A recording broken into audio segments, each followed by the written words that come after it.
What's up guys, Jordy here, and welcome back to another video. Now today it's going to be a Battlefield 2042 video, and I wanted to go over some settings that people generally miss that can actually improve your gameplay a whole amount, and generally let you enjoy the game a whole lot more while getting some better scores, some better aim, and many various things.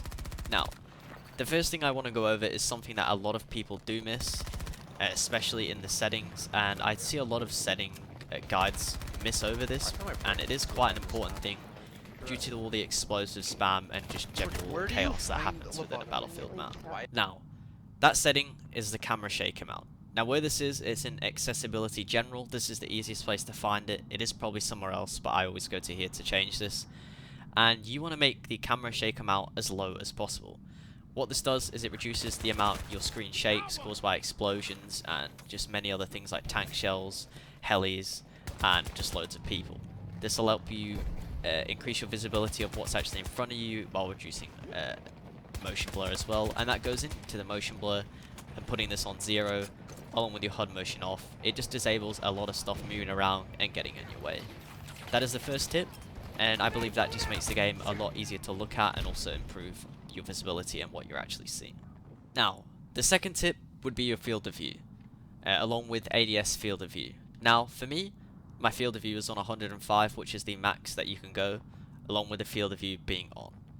Now, a max FOV helps you reduce the recoil as much as possible, and ADS field of view helps keep your FOV the same when you aim down sight. If you have this off, it does give you a little bit more zoom, though it makes your recoil, at least visibility wise, a lot more than it should be. If you want as little recoil as possible, I'd recommend setting this to the highest FOV along with this being on. And if you're struggling to see enemies at a further distance, I'd recommend turning this down, but leaving ADS field of view on, just so you can minimize your recoil as much as possible. Now, for the third tip is something that was just recently introduced in the last patch or the patch before, and that is actually your HUD icons. Now, where you'll find this is in display and HUD icons, and there are quite a few settings to go over here. Now, what you want to do is something you probably want to test around with this, but the most important thing is the icons when in zoomed. So, for example, objective icons opacity when in zoomed is 0. So that means when I ADS, the objective icons disappear. It goes along with decluttering your screen, just like motion blur and camera shake does, and it is very useful when those flags get in the way of what you're actually aiming at. Now you can do this with many things, from friendly icons to the revive icons, to even enemy icons if you want, but that's not advised. The most important one would probably be ping marker, lower maybe like the neutral and friendly ones, along with the revive icons. Stuff that just tends to get in your way when you're aim down sights, and it will declutter your screen and your visibility will be increased, and it'll stop you getting those extra couple of deaths from you not being able to see due to all the icons. Now, my fourth tip would be the dead zones. Now, for me, dead zones I have on the left stick as 0, 0. This helps you to move almost instantly, which is a key thing in Battlefield 2042, as you do have to run quite a bit of distance. It can help you run away from those explosive spams, and it's just a general key thing of moving a lot quicker. Now for vehicles, this isn't advised, as there is stick drift on a controller, so I'd adjust your center dead zone as much as possible until you don't get stick drift. Axial, I would just always leave on 0 for a left stick. Now the right stick, the center dead zone applies. Put this as low as possible until you get stick drift. This will just help with the response time of your stick and how like nice it feels, kind of thing. I can't think of the word off the top of my head, but have this as low as possible to where it's, you know, more responsive, as the word you could say. Now for axial, I have always had this generally, most recently on the same as my center.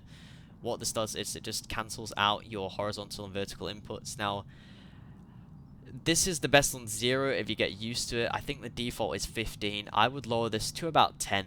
I think is a nice good number to start with, and it just helps your aim be a little bit more consistent, and you will generally hit a few more shots, and your aim will feel a little bit more responsive. Now for the final tip, and this is something that I don't know if many people have on or if many settings guide go over this, and this is always use traversal sprint. Now this is in the controller on foot section, and you want to turn this to on. What this does is it means when you activate your sprint, it means that you will constantly run forward in the traversal sprint or the tactical sprint without having to tap it again. This will just reduce your controller wear, and it'll make it overall easier to traverse the map.